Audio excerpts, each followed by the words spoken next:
From Korea to Germany. From Alaska to Puerto Rico. All over the world, the men and women of your army are on the alert to defend our nation, you, the American people, against aggression. This is the big picture.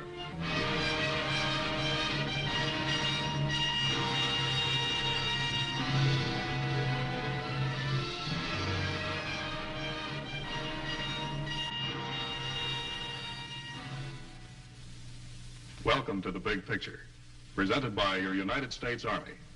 I'm Captain Carl Zimmerman. Today, The Big Picture tells the story of the Army combat team. What happens in one day of war? Fighting in Korea, over mountainous country, often in freezing weather, against an enemy far superior in numbers, demanded a new combat technique.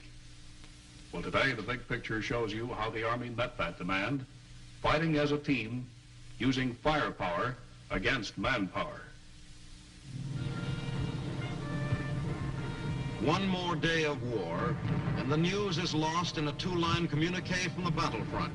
But behind this colorless report is the story of the world's greatest fighting team, the American Army Combat Team, a tough and mobile assault force which can hit anywhere, anytime. This day of war has not been won by the infantryman alone, fighting his way across the nameless mountains of Korea, nor by the strategists behind him.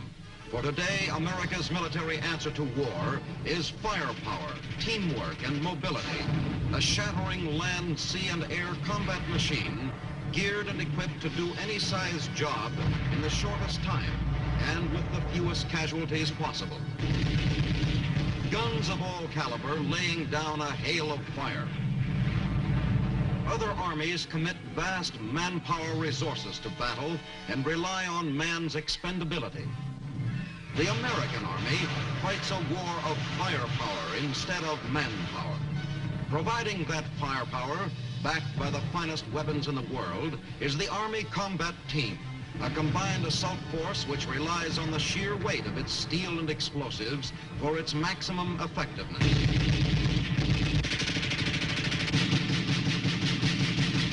The 8th Army in Korea, called the greatest army the world has ever known, earned that honor fighting the firepower and combat team technique.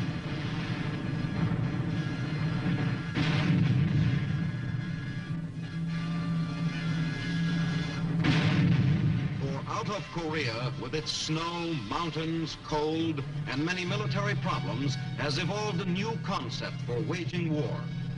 That concept is to have the best weapons, providing the biggest volume of firepower, and to keep the fighting units flexible and mobile enough to be used quickly and effectively. The combined weapons of the United States Army are superior to those of any other army in the world. The M1 Garand rifle, basic weapon of the infantryman. The Browning automatic rifle, ripping off 500 rounds a minute and providing accurate fire against enemy soldiers. Rocket launchers, better known as bazookas, capable of punching a hole through 9 inches of steel and blasting fortifications, gun emplacements, and tanks. Machine guns, the backbone of infantry firepower, light and heavy, able to deliver large volumes of continuous fire. Mortars, workhorse of the front line, ready to lob shells up and over the enemy's defenses. And the miracle weapon of them all, the recoilless rifle, an easy firing weapon packing the punch of an artillery piece. These are the weapons which give the Army command of the battlefield, weapons unequaled in the world for firepower, mobility, and accuracy. And backing the infantrymen and those weapons is the rest of the combat team, tanks, artillery, and planes of the Air Force. Patrols are sent out to find the enemy as preparations for combat begin. Observation posts make their reports, enemy bunkers are sighted, and the patrol leader refers their position to the artillery.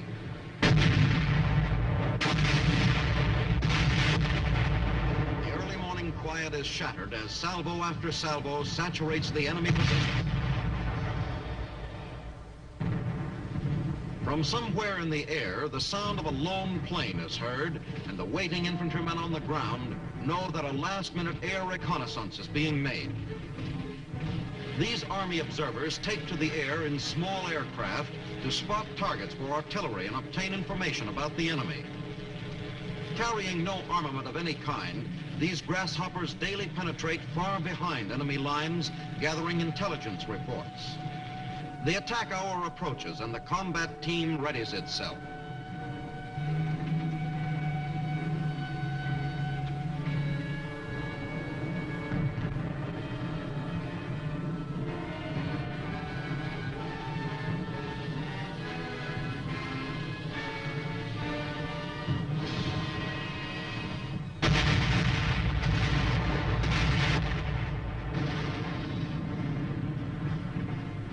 Ton after ton of high explosive pours into the enemy as round after round is fed into the guns.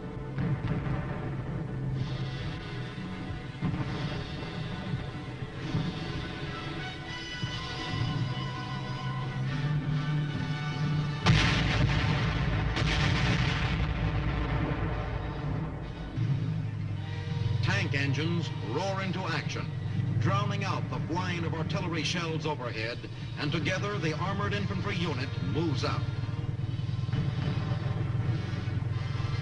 The tanks and the infantrymen fight together as a team, making up for each other's shortcomings.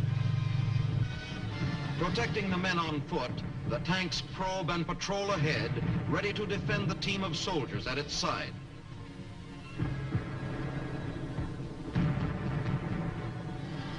At the same time, the ground troops protect their tank from enemy fire and assist it by directing its gunfire to strategic areas. A telephone connected to the back of the tank welds the separate members into a fighting team. By fire and movement, our army advances.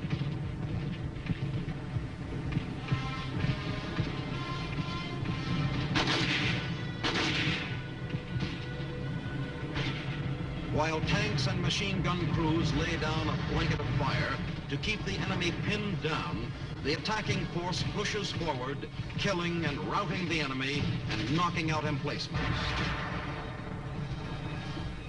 If enemy resistance cannot be broken by the soldier on foot, the tank is there to move ahead and blast the objective with its heavier firepower. Aiding the infantryman in his dangerous mission are the mortars and the artillery, which bring down a curtain of death just in front of the advancing troops.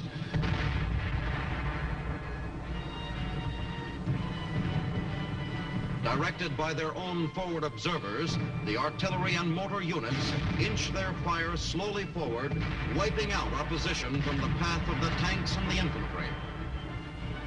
As the frontline men advance, so the gunners adjust their sights and continue to pour out the bombardment. Supply roads are blocked and reinforcements are sealed off. When difficult terrain makes it impossible for our tanks to fulfill their task and the enemy cannot be flushed from his positions, teamwork in combat again answers the emergency. The word is passed back for tactical air support. Awaiting their call to action are the F-51s and jets, which carry the firepower technique into the air and support the ground forces with pinpoint bombing.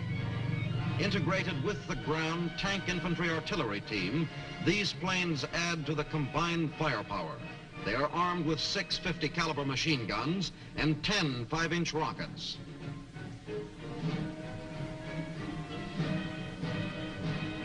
The planes also carry napalm and demolition bombs. The pilots receive their final instructions and get up-to-the-minute information on the latest tactical situation.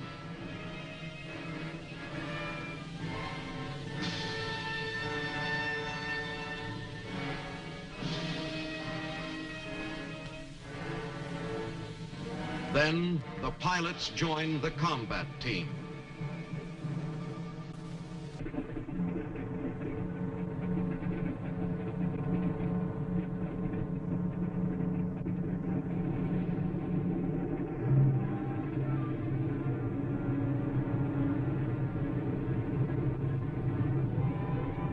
matter of minutes, the planes take off for the combat zone to do from the air what cannot be done from the ground.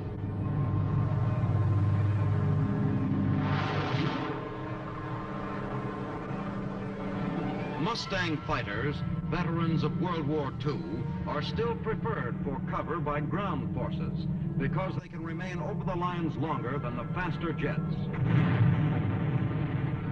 With speed and accuracy, they dive on the target, strafing the enemy, bombing and burning him out.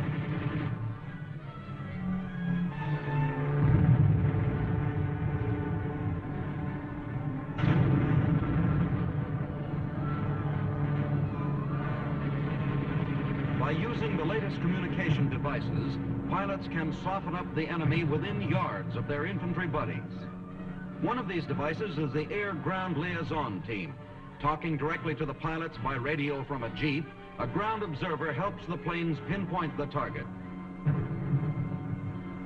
Hand in hand, the ground and air units join in combined attack using teamwork to keep the assault rolling. More than ever before, the Army is today using the air to link its fighting units. The role of the helicopter in combat has far outgrown the expectations of the strategists who first used it, and more these copters are being used for battle missions. Reinforcements rush to weak points in the line. The wounded are speedily carried to medical aid strapped to the sides of the helicopter. To the men on the line, these copters have become messengers of life or death. Rushing ammunition to cut off units, evacuating the wounded, and carrying the fight across impassable terrain, the helicopters strengthen the lifeblood of the fighting man. Assault teams, fully armed for battle, can hop from mountain to mountain, preparing the way for the troops that follow. In warfare today, mobility of firepower is the key to victory. Recognizing this important factor, the Army has made the regimental unit its core in combat. To act quickly in battle, the Army has given the regimental unit its own command and the necessary firepower backing to do any job. These regimental combat teams, assigned their own tank and artillery forces, have become the backbone of America's fighting army. Instead of an unwieldy army organized for action at divisional or corps level, America's fighting force is now split into fast-moving, highly mobile attack teams of regimental strength, which have their own supporting artillery and heavy weapons units.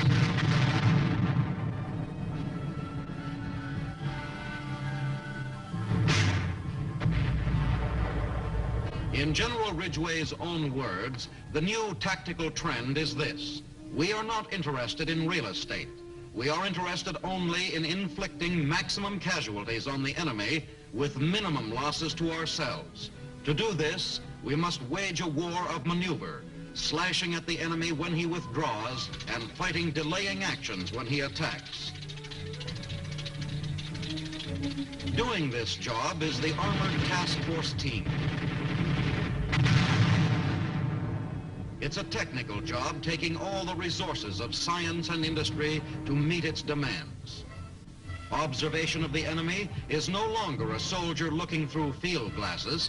It's a mathematical process run by soldier scientists.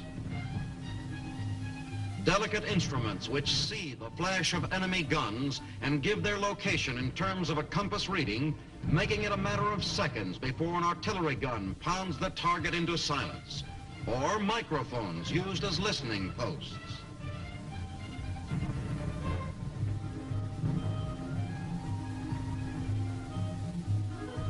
Cables lead from each microphone.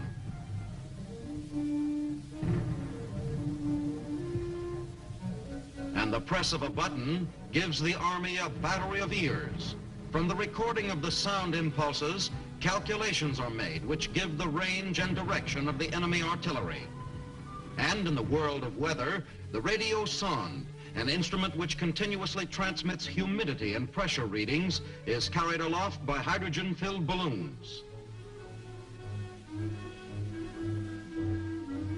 Technicians on the ground listen in to the weather above and forecasts are made. Radar is used to search out enemy mortar shells. When a shell is spotted, it is tracked by radar and its arc of flight revealed. Plotting backwards, the specialists trace the original path of the shell back to the enemy mortar, and another target is ready to be destroyed. This is science behind the combat team. Science is also used by the Signal Corps, fighting its war of communication in the thick of combat, stringing telephone lines, snapping battle orders over spluttering hand radios, acting as the Army's nerve system, linking the individual efforts into a master plan. However hard the going, the long tentacles of communication are stretched out. If ground obstacles get too tough for the pole climbers, they lay the wire by plane. If it can't be done the modern way, then they will do it the old way. Sturdy, sure-footed mules often replace the jeep in the rugged country of Korea. Using everything they can, Signal Corps linemen get the job done. Communication with forward areas not yet linked by permanent lines is effectively established by the use of the pigeon service. In unique situations, pigeons are used on infantry and tank patrols into enemy territory when radio silence must be maintained or when foot messengers would be exposed to heavy enemy fire. Forward command posts also use pigeon carriers to send messages back to Corps headquarters.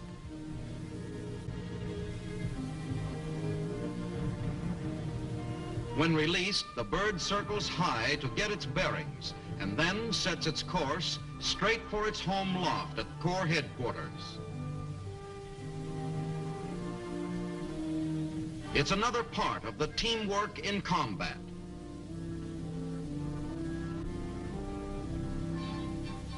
The information gets through and a new fire mission begins.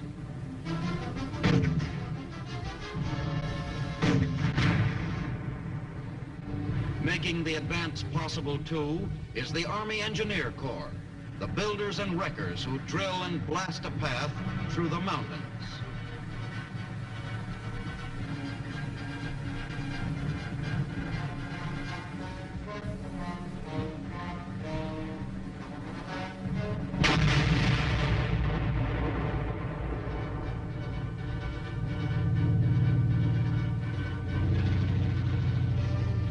Repairing roads and bridges. The Army construction workers do their part to keep the fighting machine rolling smoothly, searching for mines and removing their sting.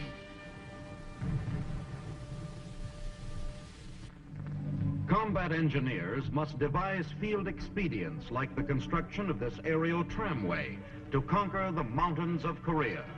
Using local labor, a half-inch steel cable is hauled to the upper terminus more than 2,000 feet away.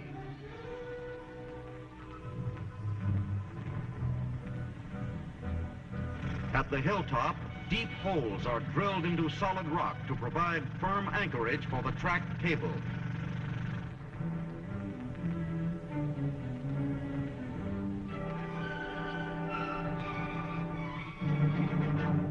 A winch on a 2½ ton truck is used to put the required tension on the cable spanning the gulf. Again improvising, engineers modify a rear wheel of a 3/4 ton truck to allow the vehicle's engine to serve as motive power for the traction cables which will raise and lower the sky car.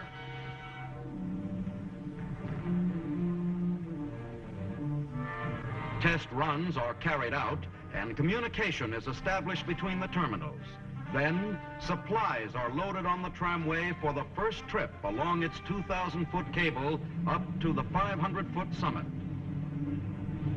By such methods as these, the transportation time for a difficult journey is reduced from hours to a smooth glide of several minutes. The engineers fulfill another vital function. Further strengthening the combat team, the Army has its airborne assault force. a rugged fighting unit in itself, equipped with artillery and heavy weapons. Held in the rear for special assignments, it can hurtle from out of the sky a complete regiment fully armed for combat. Before the paratroopers join the battle, there is equipment to be checked and prepared for the drop. Chutes must be examined and folded with precision. Artillery and other heavy weapons must be lashed to their landing boards. Huge C-119 transports wait to take on their cargo. The equipment they carry is heavy and space counts. Special rollers make it easy to load the heavy equipment onto the waiting planes.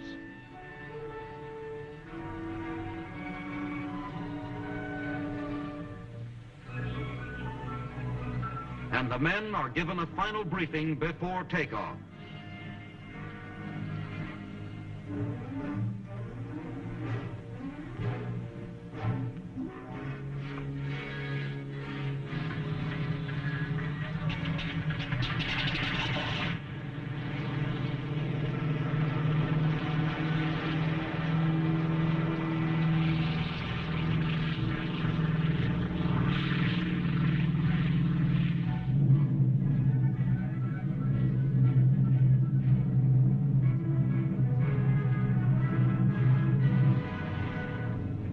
A light flashes from the pilot signaling the drop zone has been reached, and one by one the men hit the silk, followed by their weapons. In 3.5 seconds, the full load of heavy weapons is out of the plane, and quartermaster airborne soldiers jump out after them. After the drop, it takes 3 minutes to unlash a jeep and drive it away, and the 105mm howitzer is ready for action in 20 minutes. More and more men arrive, quickly reforming and taking up the attack. In this way, the Army continues its fight, circumventing fixed enemy defenses and severe natural obstacles. By using parachute drops, fighting units cut off from the main fighting body can be kept fully supplied with food and weapons. The airborne combat team is a strong right arm that can stretch anywhere to deliver its Sunday punch. This is teamwork paying off. The Army of today, fighting a war of mobility, speed, and effectiveness, packing more firepower than any other nation in the world. Exchanging fire for flesh. The United States Army Combat Team. That's your Army in action today, fighting with firepower and teamwork. Now we'd like you to meet Lieutenant Colonel Robert B. Pridgeon of Henderson, North Carolina. Colonel Pridgeon recently returned from Korea, where he served as a battalion commander for 13 months with the 17th Infantry Regiment of the Army's 7th Division. Well, Colonel Pridgeon, you can tell how our Army put this firepower and teamwork into action in Korea. Yes, I sure can, Carl. We have the finest combat team in the world. It really makes our soldiers have confidence in the Army to look around them as they move into the attack, see tanks, infantry, everything we have moving right along with them. Let's talk about our weapons. How did ours compare with the enemy's? Well, our weapons are far superior to anything that the enemy has thrown at us to date. They are faster, they're more easily operated, more easily transportable, portable, more mobile. In fact, our weapons are far superior to any that the enemy has used. Army aviation over there in Korea, this helicopter and the small plane, they were part of the combat team too, weren't they? Well, yes, the helicopter has really a step in the right direction, I think. We used it in Korea, in my unit, primarily for evacuation. A man may be seriously wounded on a hill. If we had to use the normal litters to take him down, it would take a matter of hours. By calling for a helicopter, he's evacuated to safety and to an aid station or hospital in a matter of minutes. Also, they occasionally bring up mail and hot rations to the troops on top of those hills. Well, certainly the helicopter was an important part of our combat team in Korea, wasn't it? Yes, I saw that helicopter. I didn't have any experience with it. It's very good. It'll transport a squad and with equipment to the top of those hills. Whereas a squad had to walk would take 6 to 10 hours. They can now get there in a matter of minutes. It takes a good deal of time to get up to the top of the hill over there, doesn't it? Especially when you have to fight your way up, Colonel. It may take days, Carl, at times. Well, now, let's talk about the methods of fighting. How did our methods compare with the enemy's? Well, the enemy normally attacked at night. He attacked in waves, utilizing masses of troops. The first wave would be armed only with hand grenades. They'd come running up the hill, throwing grenades, screaming, blowing bugles, beating drums, anything to try and put fear in our people in the dark and make them run. They ran right into our machine guns with just get mowed down, keep coming. It's quite a contrast. We have a good deal more respect for the individual soldier, haven't we? And that's why we use this firepower. That's true. We utilize our firepower a lot of times in place of personnel. Well, all in all, Colonel, how would you say this combat team worked out in Korea? To a great advantage, Carl, due to the nature of the terrain in Korea, we could more effectively employ our weapons and personnel by breaking the units down into smaller combat teams than trying to employ them in a great force. Thank you, Colonel. You've given us a good picture of how we put this teamwork and firepower onto the battlefield. That's the way we fight in a combat team. Units working together, welding their firepower into a great fighting machine that is your Army today. Thank you, Colonel Pridgeon, for being with us. Next week on our Big Picture, we'll tell you about the Army's citizen soldier. We'll talk about the information and education program. We'll point out how this soldier of ours has become the best informed, the best educated soldier in the world today. This is Captain Carl Zimmerman inviting you to be with us then.